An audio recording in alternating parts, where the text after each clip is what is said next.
여러분, 흔히들 빌립보서를 지칭할 때 기쁨의 서신이라고 합니다.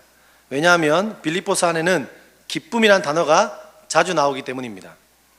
즉 바울은 감옥 안에서도 성령으로 기뻐하고 감옥에 있지만 넘치는 기쁨으로 감옥 생활을 하고 감옥 밖에 있는 성도들에게 자신의 기쁨을 나누기를 원하고 있습니다. 그러나 우리가 기쁜 마음으로 빌립보서를 펼치지만 우리가 내용을 읽어가다 보면, 지금도 우리가 빌립보서 1절부터 쭉 가고 있는데요, 내려가다 보면 그냥 마냥 기쁜 것은 아니라는 것을 알게 됩니다. 빌립보 교회 안에는 늘 기쁨이 있고 늘 문제가 없으면 좋겠지만 그렇지 않은 것이 현실이라는 것입니다. 그들이 바울에게 약간의 헌금을 보낸 것은 사실입니다.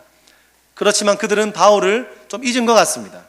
그리고 헌금을 가지고 바울을 찾아온 빌립보 교회의 사역자 에바브로디도에게 대변명의 말을 해야 할 정도로 불신을 하고 있습니다. 그 상황은 바울이 다시 디모데를 천거해서 보내야 할 정도로 심각했고, 바로 이 빌립보 교회 안에는 서로 다투는 부녀들이 있었고, 더욱이 손할례당이라 불리는 율법주의자들이 활동을 하고 있었던 것을 우리는 보게 되는 것입니다. 이것으로 본다면 빌립보 교회는 바울과 우리 앞에 있는 인사나 이런 것들을 보면요, 격이 없이 너무나 친한 사이였어요. 목회자 바울과 빌립보 교회는 너무 친했지만 그렇게 건강한 교회는 아니었다는 것을요 보게 되는 것입니다. 저는 이 바울의 서신서를 읽다가 자주자주 위로받게 되고 새 힘을 얻게 되는 게 바로 사실 빌립보 교회한테 미안하지만 이 내용 때문입니다. 제가 10년 동안 청소년 사역을 해왔습니다. 여러분, 중고등부 사역하면 문제가 없으면 좋겠지만 중고등부 안에도 문제가 있습니다. 애들끼리 막 싸웁니다. 임원들끼리 싸우고 남녀 간에 싸우고 또 자기들끼리 사귀었다가 헤어져서 싸우고 팀 나누고 뭐 이렇게 하고 뭐 친구끼리 돌아가면 사귀고 뭐 이렇게 하면서 저를 힘들게 한 친구들이 많이 있습니다. 그렇게 서로 우정을 다하는 친구다 이러면서 그 새신자를 전도해서 남자애들이 있잖아요, 수련회까지 데려가고 내가 너의 회비를 낼게 뭐 이러면서 데려가 놓고 수련회 가서 치고받고 어느 날 싸웁니다. 얼굴 터지고 뭐 이렇게 해서 힘든 일이 생기는 것이죠. 여러분, 뭐 아이들이 다 싸우다가 크는 거 아닌가라고 생각하지만 마음 상하는 게 교육자로서 사실이죠. 우리 교회 얼마 전에도 아이들끼리 이렇게 전도하고 새 가족 있었습니다. 근데 새 가족이 안 보이는 거예요. 알아보니까 둘이 싸웠어요. 싸우는 순간 새 가족이 이제 교회에 안 보이게 되는 거죠. 분명히 신앙도 잘 생길 것 같았고 뭔가 좋아 보였는데 그런 일이 생긴 거예요. 제가 기억나는 것이, 제가 중등부 사역할 때 이제 5년 동안 중학생 사역을 했는데요, 그 3년 동안 가르쳤던 아이들이 있습니다. 3년이면 나름대로 아이들에게 제가 시간을 많이 투자하고 그 아이들에게 헌신을 다했습니다. 제가 젊을 때 총각일 때 뭐 총각이니까 돈 쓸 데도 없죠. 아이들에게 돈 다 쓰고 시간 보내고 새벽 2시에 뭐 먹자 해도 애들 나오면 같이 먹고 맛있는 거 먹고 뭐 애들하고 그렇게 시간을 보냈습니다. 근데 3년 동안 키웠던 아이들이, 얘네들이 이 동기들 분위기가 너무 안 좋은 거예요. 생각한 것보다 애들이 너무 상태가 안 좋아요. 자기들끼리 잘 싸우기도, 아까 말한 대로 걔네들이 특징이 서로, 보통은 애들이 사귀고 깨지면 한 명이 교회를 잠시 안 나오거든요. 걔들 놀랍게도 사귀고 깨지면 잘 나오고 서로 모른 척하고 뭐 이렇게 하는 그런 분위기 아이들이었습니다. 그래서 낙심이 되는 거예요. 얘들 3년 동안 제가 가르쳤고 수련회 가서 은혜도 받았다고 했고 간증도 했고 학생 임원도 하는 아이들인데 애들끼리 변화가 좀처럼 안 보이는 거예요. 제 목회자의 욕심이었겠죠. 근데 제 마음 안에 그거 보는데 걱정스럽고 여러 가지 고민을 하는데, 특별히 그런 모습 보면서 제가 자주 제 안에 드는 생각이 이게 있는 거예요. 내가 청소년 사역자로 적합한가? 내가 청소년 사역을 더 해도 되는, 그때가 한 5년차 6년차 아니겠습니까? 청소년 사역 이제 안 맞나? 청년 사역을 해야 되나? 장년 사역을 해야 되나? 아줌마들이 저를 좋아해 주시는데 뭐 이러면서 네. 이런 생각들을 하게 되는 거예요. 내가 청소년 사역에 적합한 게 아닌가? 아니면 이런 생각도, 내가 사역자로서 이렇게 사역하는 게 적합한가 고민해 볼 때가 있었습니다. 근데 위로가 되는 게, 오늘 바울처럼 똑똑하고, 그죠? 누구보다 똑똑하고 탁월한 사역자가 목회했던 교회에도 늘 문제가 있다는 것이요 위로가 되는 겁니다. 서신서를 읽어보십시오. 그 좋다는 에베소 교회에도, 그죠? 에베소, 빌립보, 고린도 교회는 문제 너무 많죠. 그래서 우리가 전문 용어로 바울을 어떻게 얘기하냐면 용접 사역자라고 합니다. 문제가 생기고 나면 편지로 용접하는 거예요. 다시 붙이고 이렇게 한 역할들을 하는 거죠. 위로가 되는 겁니다. 제가 지난주 같은 경우도 그런 좀 고민들을 했었습니다. 아이들 문제도 있었지만 이제 목사님이 이제 휴가를 가시니까 겨우 이제 설교 새벽기도 설교 3편 준비, 오후 예배 설교 준비, 중고등부 설교 준비, 또 애들 신방은 신방대로 해야 되지 않습니까? 하니까 제가 너무 힘든 거예요, 마음이. 그러니까 설교 준비를 한번 한 설교가 그래도 여러분 준비하면 뚝딱거려서 나오면 좋겠죠. 어떤 목사님은 잠시 누워있으면 설교 3편 나온다는 목사님이 있더라고요. 진짜 그렇게 탁월한 분이 있는데 저는 설교 한 편 준비하는 시간이 많이 걸립니다. 몇 시간 이상을 준비해야 되고 3편 준비 한번 잘 나오면 몇 시간이지만 설교 준비가 안 되면 어떻습니까? 너무 괴로운 거예요. 지난주도 제가 저희 아내가 알지만 새벽 3시까지 오후 설교 준비를 했거든요. 2시간 자고 예배 참석하고, 월요일 새벽기도 설교 화요일이었나요? 같은 경우는 제가 잠을 정말 잘 자는 사람인데 저도 모르게 새벽 4시에 깬 거예요. 잠이 안 와요. 괜히 이한이 깨우고 제가 이렇게만 했단 말이에요. 아들내미 깨우고 4시야 설교 준비하고. 제가 진짜 이런 생각, 우리 가족이 이런 말 하는 건데, 와, 이런 부담을 갖고 평생을 살려면 나는 못하겠다. 어떻게 담임은 아무나 하는 게 아니구나, 이 생각을 하면서 하나님, 저는 평생 청소사역만 해야 되나요? 뭐 이런 기도를 제가 했다고요. 새벽에 제가 어떤 장로님께 이런 마음을 살짝 나누었어요. 힘듭니다 하니까 장로님 하시는 말씀이, 저는 너무 부족한 것 같아요 이렇게 하니까 장로님이 명언을 말씀하셨어요. 약함이 있어야, 부족함이 있어야 하나님이 채우십니다. 그래서 아멘 하고 제가 아무 말 못했습니다. 여러분, 동일하게 위로가 되는 것은 바울도 힘들었고 바울이 목회한 교회에도 문제가 있었다는 것입니다. 그들의 있었던 모든 교회들이 문제가 있고 그 문제 안에서 서로 해야 될 역할들과 방법들을 해가고 있다는 것이죠. 빌립보 교회에도 바울을 싫어하는, 바울의 권위를 인정하지 않는 자들이 있었습니다. 또한 분쟁, 투기, 다툼과 허영, 원망과 시비가 있었고, 흠이 있는 사람들, 그리고 손할례당의 가르침이 있고, 좀 심각하게 표현하기를 십자가의 원수라고 불리는 사람들도 있었습니다. 그리고 하나 되지 못함, 즉 정리하면 교회의 분열과 거짓 가르침의 문제가 빌립보에 있었다는 것입니다. 여러분 같으면 이런 교회 다니고 싶겠습니까? 요즘 시대에 따지면 옆에 있는 교회, 나는 고린도 교회 가야겠다 이러면 갔겠죠. 근데 빌립보 교회 현실이 바로 이거였다는 것입니다.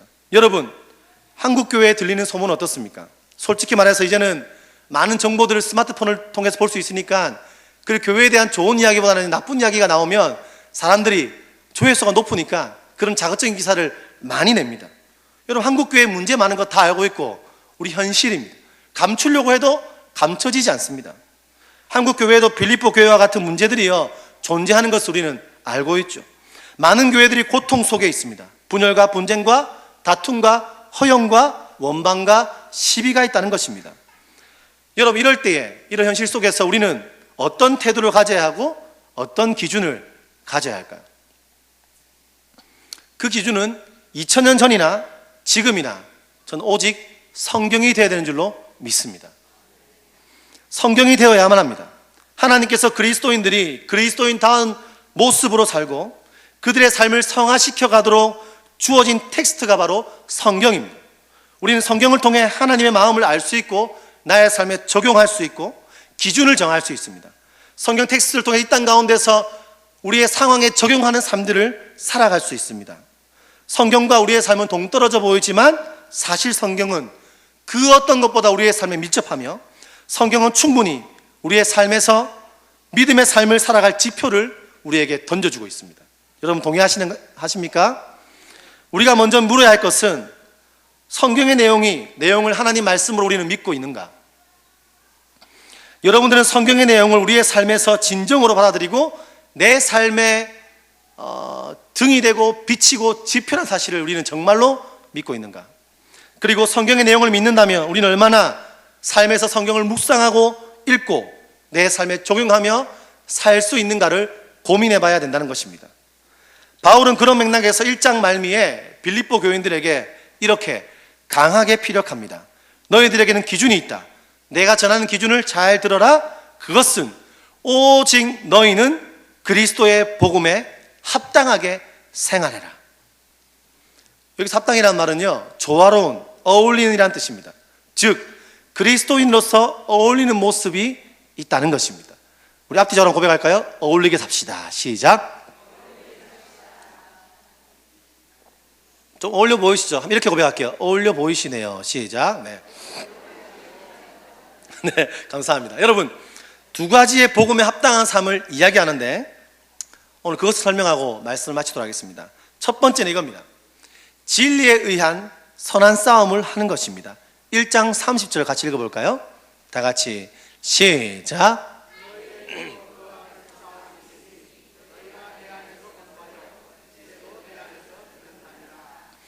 여러분, 바울은 예수 그리스도를 만나고 잘 나가던 인생이 꼬이기 시작했습니다. 바울을 환호하고 사랑하는 사람들도 있었지만 그를 싫어하고 죽이려 하는, 비방하는 사람들을 만나게 되었습니다. 그러나 바울은요, 그러한 어려움 속에서도 불구하고 복음을 위해 살았습니다. 그리고 선한 일을 위해서 쓰임받고자 노력했음과 동시에 영적으로 대적들과 끊임없이 싸웠습니다. 바울은 오늘 빌립보 교회인들이 바울과 같은 싸움을 하고 있다는 것을 말하고 있습니다. 같은 싸움을 그들이 하고 있다는 것은 그들이 복음을 위하여 바울과 같이 애쓰고 고난받고 있다는 의미이고, 빌립보 교인들의 고난과 자신의 고난을 동일시하고 있는 것입니다.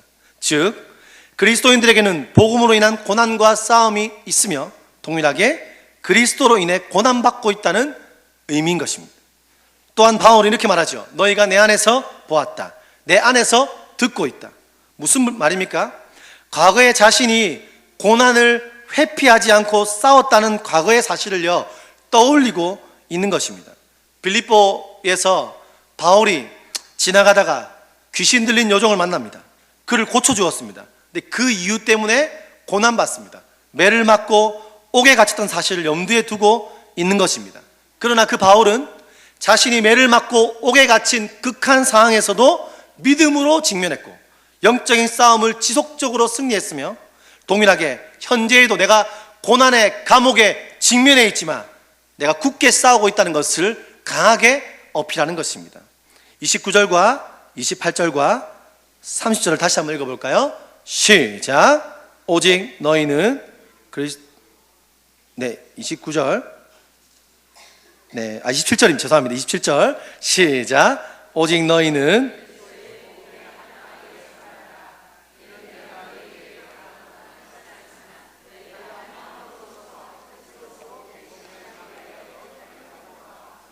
무슨 일에든지 대적하는 자들 때문에 두려워하지 아니하는 이 일을 듣고자 함이라. 이것이 그들에게는 멸망의 증거요 구원의 증거니 하나님께로부터 난 것이라. 너희에게도 30절입니다. 시작. 너희에게도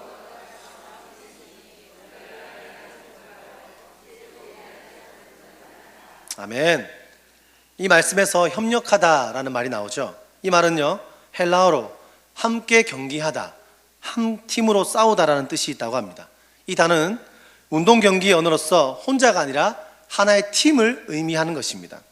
축구 선수들이 한 팀이 되어서 한 덩어리로 발맞추어서 경기를 하는 것을 의미하는 것이죠.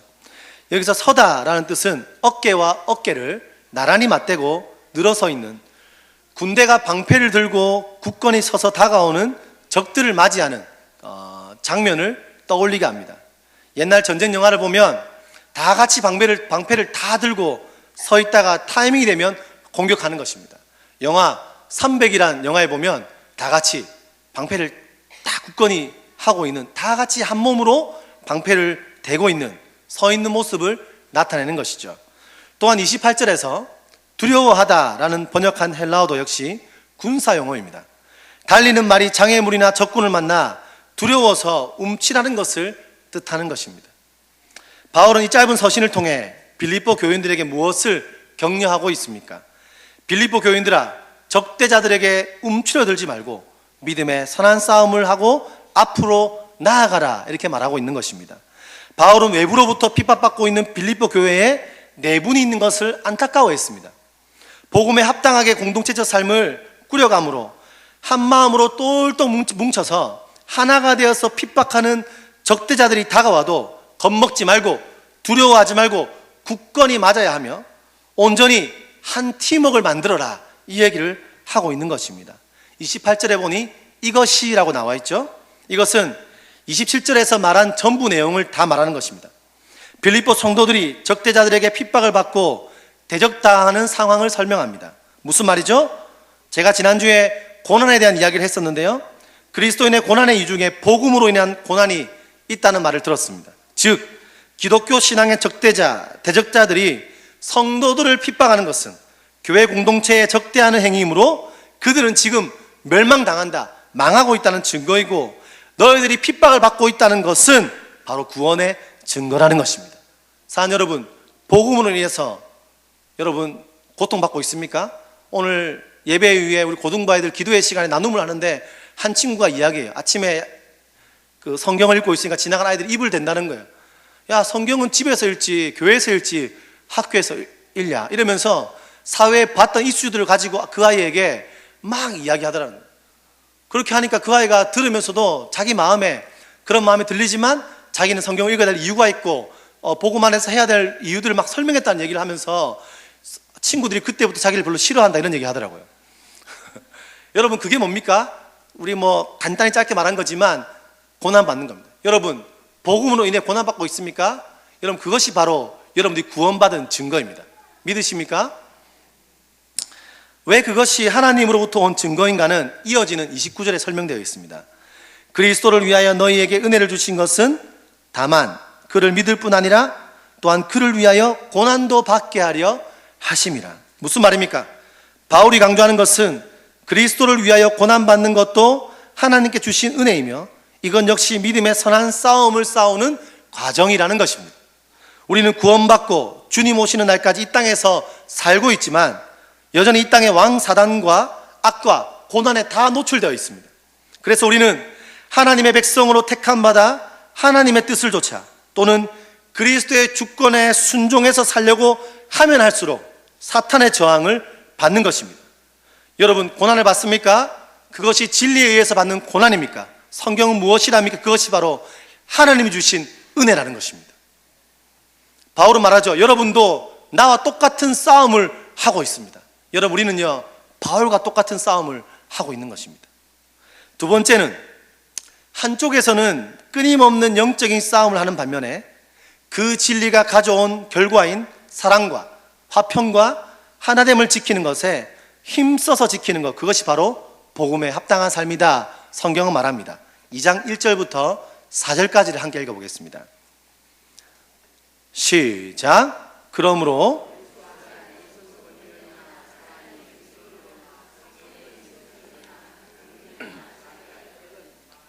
같이하여 같은 사랑을 가지고 뜻을 합하여 한 마음을 품어 아무 일에든지 다툼이나 허용으로 하지 말고 오직 겸손한 마음으로 각각 자기보다 남을 낮게 여기고 각각 자기 일을 돌볼 뿐더러 또한 각각 다른 사람들의 일을 돌보아 충만하게 하라. 아멘. 겸손과 자기 희생적인 사랑으로 하나 되는 공동체를 이루는 것이 그리스도의 복음에 합당한 삶이라고 합니다.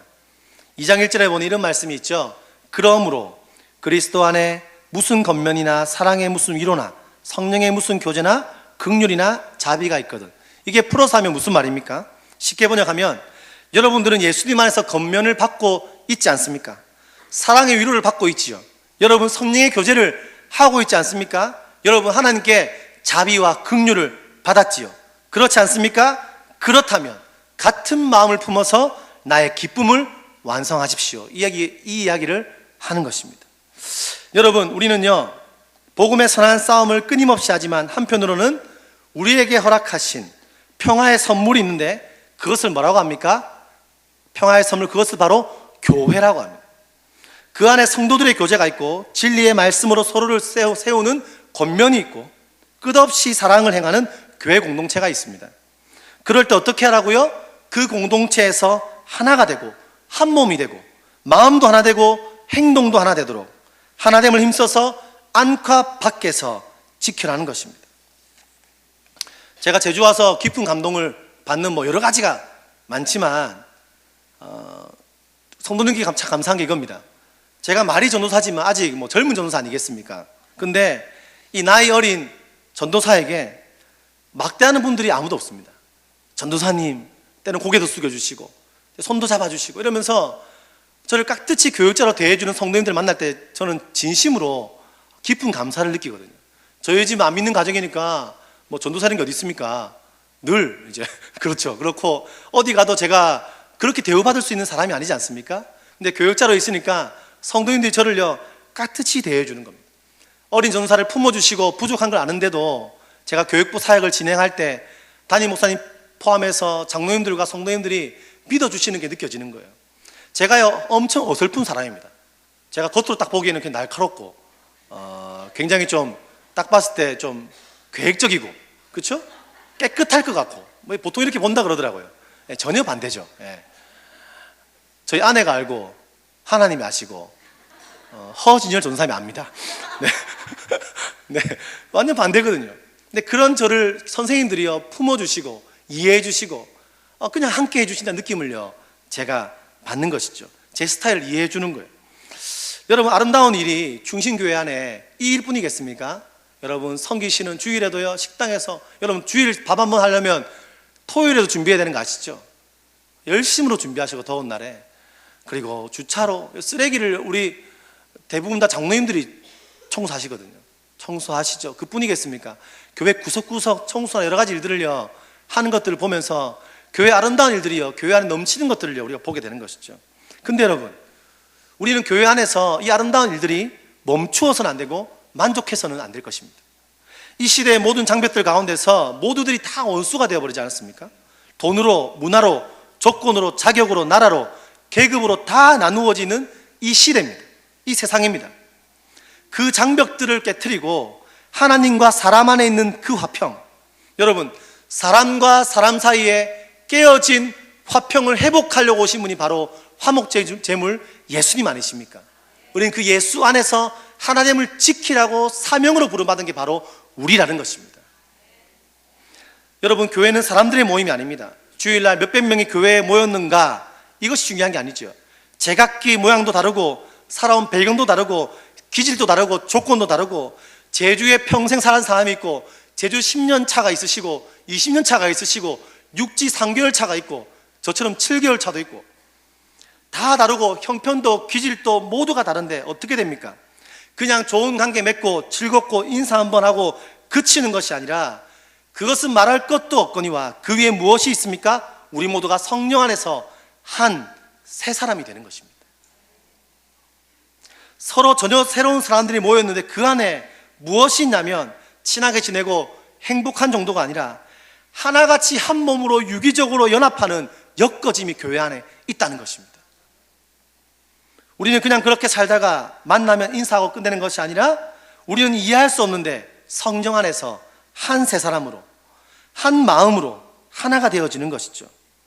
제가 여러분에게 초등학교 도덕 시간처럼 친구 안에 친하게 지내야 돼요, 이 말씀을 드리는 것이 아닌 것을 아실 것입니다. 교회는 이렇게 많은 사람들이 모여서 제각기 다른 사람들이 모여있지만 때로는 시간이 지나다가 성령 안에서 말씀 안에 있다 보면 내가 네 같고 네가 내 같고, 마치 전혀 다른 부부가 만나서 서로 막 계속 싸우고 뭐 하나 맞는 게 없잖아요. 그죠? 뭐 이불 하나 개는 것도 안 맞고 청소하는 것도 안 맞고 계속 싸우는데 어느 순간 보니까 거울을 봤는데 서로 닮은 것입니다. 그죠? 부부가 닮아가는 것, 그거 아니겠습니까? 교회 공동체를 하나님은요 가정으로 비교하시지 않습니까? 제가 아들이 있습니다. 저희 아들이 인물이 괜찮거든요. 그래서 저희 아내 보고 그런 얘기 한대요. 아내 보고 사람들이 아들이 인물이 너무 좋다 이러면서 하는 말이, 인물이 너무 잘생겼네 이러면서 아빠 닮았나 봐요 이렇게 한다고. 네. 네. 감사합니다. 네, 그런 말 들으면 저희 아내가 기분이 나쁘죠. 잘생겼다고 했는데 아빠 닮았다, 그런 거죠. 여러분, 부부끼리 닮는 것이죠. 보니까 애가, 어떤 사람은 그 아이를 보고요 엄마 닮았다고 합니다. 어떤 사람은 그 아이 보고요 아빠 닮았다고 합니다. 왜 그럴까요? 부부간에 닮아가는 겁니다. 가족이요 하나가 되어가는 것이죠. 골고루 서로 피차간에 싸우고 지지고 볶고 있는데 어느 순간에 와보면 나하고 비슷한 사람이 앞에 서 있는 게 부부인 것입니다. 부부가 깊이 주님의 진리 안에서 하나님의 은혜 안에서 연합하여서 한 몸이 되는 것이죠. 그저 사는 것이 부부 생활이 아닌 것이죠. 부부가 연합해서 하나 되어서 한 세 사람으로 지어가져서 이 땅에서 주의 나라를 이루어가는 것, 그것이 바로 가정의 모습인 것처럼 교회가 바로 그런 공동체인 줄 믿습니다. 그냥 다양한 사람이 모였구나로 끝나는 것이 아니라 연합되어서 하나 되어서 너무너무 유사해지고 개성은 다 가지고 있지만 이상하게 주 안에서 닮아져가는 모습을 보는 것이 우리인 것입니다. 어느 날 보니 김 집사님이 박 집사님 같기도 하고, 강 집사님이 보면 최 집사님 같기도 하고, 건전사를 딱 보니까 허도사 같기도 하고, 주정환 전사님 보니까 목사님 같기도 하고, 위험 발언이네요. 네. 아무튼 보니까 서로 다른데 비슷해 보이는 겁니다. 왜 그렇습니까?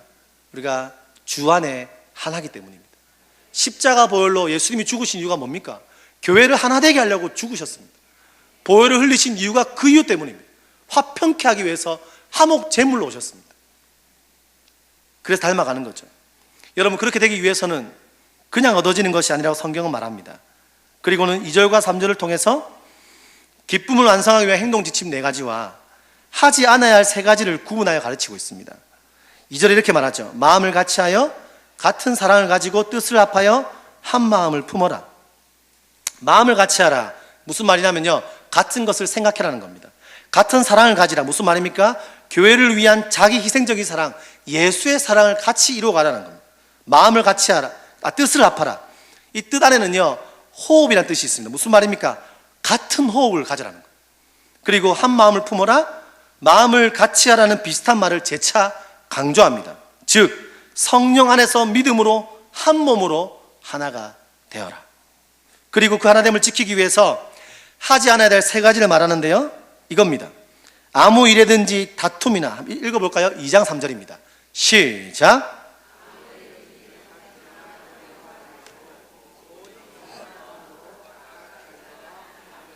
자, 무엇이라 바울은 이야기합니까? 다툼과 허용을 하지 말랍니다. 다툼의 뜻은요, 자신을 내세우고자 하는 욕구입니다. 천박한 이기주의 또는 당파심을 나타내는 단어입니다. 다음으로는요, 허영의 원뜻에는 허영, 공허한 견해, 잘못된 생각이라는 의미를 포함해서 자신을 실제보다 높게 생각하는 과대망상을 뜻한다고 오늘 찾아보니 나와 있더라고요. 다툼과 허영은 서로 밀접한 관계가 있답니다. 그리고 하나님의 영광을 구하지 않고 공허한 생각 속에서 공동체 하나됨을 파괴하는 행동이라는 것입니다. 마지막으로 각자 자신의 것들만 돌아보지 말고 남의 것을 돌아볼 것을 이야기합니다. 여기 자신의 것들이란 자신의 이익, 장점, 주장 등을 두루 말하는 것인데, 다른 사람 생각을 좀 해라는 겁니다. 제가 중고등부 아이들 보면서 이런 거 있잖아요. 중학생들끼리, 고등학생끼리 밥 먹고 나면 뭐 이렇게 밥 먹고 가버린다든지, 아니면 다른 사람 이해 못하죠 그러면 제가 이렇게 말하는 거죠. 좀 얘들아, 남 생각 좀 해라, 이 말인 겁니다. 바울이 말하는 거예요. 남 생각 좀 해라. 너의 이익만을 추구하지 말고 남의 이익을 먼저 생각하고 남의 관점을 인정할 줄 알고 남의 주장에도 좀 귀를 기울일 줄 알아야 교회는 하나 된다, 이 말하는 겁니다. 이 지침들에 따라 행동하는 것이 바울이 말하는 복음에 합당한 생활이라는 것입니다. 여러분, 결론을 짓겠습니다. 여기서 합당이라는 말은 조화로운, 어울리는 뜻이라고 말씀을 드렸습니다. 그리고 생활하라라는 말이 있죠. 이 번역된 헬라어는 3장 20절에 있는 시민권이라는 단어와 동의어로 쓰이고 있습니다. 두 단어 모두에 폴리라는 어간이 있는데 그게 바로 시민이라는 뜻입니다. 그러므로 이 말씀은 뜻이 뭐냐면, 복음에 합당한 생활을 해라, 조화로운 생활을 해라, 그 생활 안에는 어떤 생활을 해라? 시민의 의무를 다해라는 겁니다. 또는 도시 공동체의 삶을 꾸려가라. 다른 말로 하면 이런 뜻도 있다고 합니다. 복음 안에서 합당하게 정치해라, 이 말입니다. 원문에 나와 있는 말이에요. 복음에 합당하게 교회 공동체의 삶을 꾸려가라고 번역할 수 있다고 합니다. 여러분, 바울이 단어를 쓴 이유가 무엇일까요? 빌립보 교인들의 시민의식을 염두에 둔 것입니다. 제가 빌립보 강의 첫 번째 서두에 빌립보가 탄생된 배경을 설명해 드렸습니다. 빌립보는 원래 야만인 도시였습니다. 그런데 로마가 빌립보를 지배하면서 태역 군인들을 로마로 보내게 되죠. 그곳에서 자기들이 태역 군인들이 군인다운 모습과 로마의 법, 로마에 가지고 있는 문화도와 간섭들을 가지고 그 빌립보 지역을요 만들어 갔습니다. 그래서 그들에게는요 빌립보 로마의 제대 군인들을 정착시킨 군사도시이기 때문에 사람들 마음 안에 어떤 게 있었습니까? 로마 시민이라는 충만한 자부심이 있었습니다. 여러분, 당시 모든 사람들이 로마 시민권을 가지려고 했습니다. 로마 시민권을 왜 가지려고 했습니까? 바울을 호송하는 천부장은 많은 돈을 주고 시민권을 살 정도였습니다. 로마 시민권을 가지면 행동과 사상과 재산 및 신앙의 자유가 보장된다고 합니다. 거주하는 영토나 국가의 정치에 참여할 수 있고 황제에게 직접 호소할 수 있는 권리와 로마법에 의해서 부당한 대우를 받거나 법정에서 억울한 판결을 받았을 때 항소할 수 있는 게 바로 로마의 시민권이었습니다. 여러분, 요즘에 미국 시민권을 갖고 싶어 하는데 그것과 비교가 안 될 권력인 것입니다. 항소문을 제시받은 관리는 항소자를 로마 법정까지 무사히 안내해야 하는 것이 의무입니다. 황제가 직접 재판을 하지 않았지만 황제의 명을 받은 재판관들에게 재판을 받았기 때문에 엄정하고 권위가 있는 것이 바로 로마 시민권입니다. 그래서 이 빌립보 교인들은 로마를 그들이 소속된 본국으로 생각했습니다. 로마 호족에 등록되었고 로마의 옷, 로마의 언어, 로마의 법, 로마의 보호를 받고 로마 황제를 그들의 구주와 그들의 왕으로 생각했던 것이 그 당시의 모습이었던 것입니다. 빌립보 교회 역시 그 시대를 살고 있었고 예수를 믿지만 그 안에서 갈팡질팡하고 자신들의 마음 안에 은근히 나는 로마 시민이야 라는 자부심이 있었을 겁니다. 근데 바울이 오늘 성경을 통해서 편지를 통해 무엇을 말합니까? 얘들아, 여러분, 너희들은 기억해야 된다. 너희들은 로마 시민의 자부심을 갖고 있지만 기억할 것은 로마 시민이기 이전에 너희들은 바로 하늘의 시민이다. 시민 정신에 합당하게 생활해야 된다.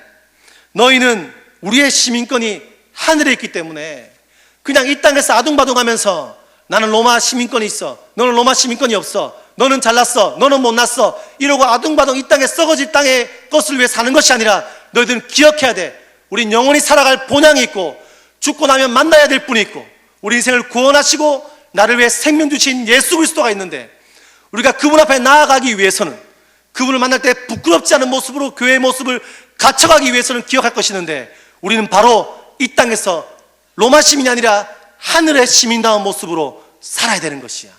이 얘기를 하는 것입니다. 하나님 나라의 백성으로서의 아버지의 통치를 받는 사람으로 반드시 그 모습으로 살아라고 바울은 강하게 이야기하는 것입니다. 그러니까 우리는 물어야 될 질문이 있습니다. 여러분, 하늘의 시민답게 우리는 살고 있습니다. 사실 저는 목회자지만 이런 말을 할 자격이 없습니다. 여전히 저도 목회자로서 그 합당한 삶을 살기를 결정하고 살지만 부족함을 느낍니다. 하나님 무엇을 원하십니까?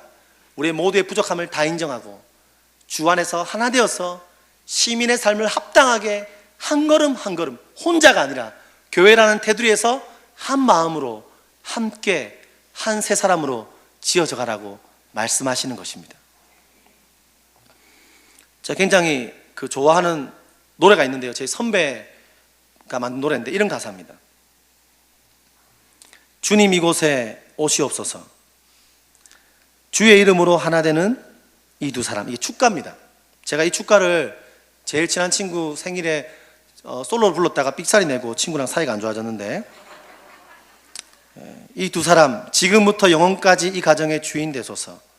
주님 이 가정을 축복하소서. 두 몸이 하나 되듯이 성령 안에서 두 영혼 온전히 하나 되어. 우리 어머니 노래 잘 못하지만 불러보겠습니다. 그냥 가사 불러드리겠습니다. 주께서 교회를 사랑하여 자신을 주신 같이 교회가 주님을 섬기듯 서로 사랑케 하소서. 완전한 주의 사랑을 깨달아 알게 하시고 주님 안에서 모든 사람. 뒤에는 잘 모르겠습니다. 뒤에 가사가 이렇습니다. 하나님 성전으로 함께 지어져 가게 하소서. 이제 진짜 말씀을 결론 짓겠습니다. 제가 이번 주에 제 SNS에 이제 몇 년 전 오늘 뭐 이러면서 이런 게 나오더라고요. 귀찮았는데 얼마 전부터 몇 년 전 오늘에서 할머니가 딱 든 거예요. 할머니가 3년 전에 벌써 돌아가셨더라고요. 저를 키워주신 어머니 같은 분인데 이틀 전에는 할머니가 이제 환자 보고 있고 있는 병원에 계실 때 사진이었나 봐요. 그걸 제가 찍고 기도 부탁하고, 그 다음 사진이 어제 떴어요. 그 사진에 보니까 할머니께서 산소호흡기를 이렇게 이제 딱 차고 있는 모습이었는데 제가 글을 썼더라고요. 제가 읽으면서 놀랐어요. 제가 은혜를 받았습니다. 이런 글을 제가 썼구나. 그걸 한번 읽어드리겠습니다. 예전에 난 안 좋은 버릇이 참 많았다. 그 중에서도 손버릇이 좋지 못했다. 할머니께서 부엌 구석 찬장에 숨겨놓으신 작은 단지 안에 동전들을 몰래 가져가서 쓴 적이 있었다. 그러다가 시간이 흘러 할머니께서 다 아시면서도 손자가 쓰게끔 그냥 두신 것을, 즉 모른 척한 사실을 알게 되었을 때는 만감이 교차했다. 오늘 글 제목이 척이거든요. 이 모양 저 모양으로 잘못을 하여 화가 나신 할아버지를 말리다 보면 더 화가 나셔서 손자가 더 많이 맞는다는 것을 아셨기에 더 화가 나신 척하며 손자가 맞을 때 전혀 마음 아프시지 않은 척하시던 할머니, 그래야만 할아버지가 오히려 적게 때리시니까 우리 할머니는 늘 그런 척 하시던 할머니시다. 오늘 할머니의 병명을 숨긴 채 손자인 나 역시 아무렇지 않은 척하며 내가 병원에 훨씬 오랫동안 입원한 적이 있는 병원 고참이라고 아는 척하며 아파하신 할머니를 보며 나오는 눈물을 억지로 감추며 억지로 웃는 척을 하며 나의 아픈 마음이 행여나 들킬까 태연한 척하는 이 시간, 척하는 거 쉽지 않은 것이군요. 할머니, 이렇게 글을 썼어요. 너무 잘 썼어요. 그죠? 제가 얘기를 하는 이유는요, 저는 제가 믿음 생활을 초등학교 때 교회 갔지만 저에게 교회는 할머니 같은 분이었습니다.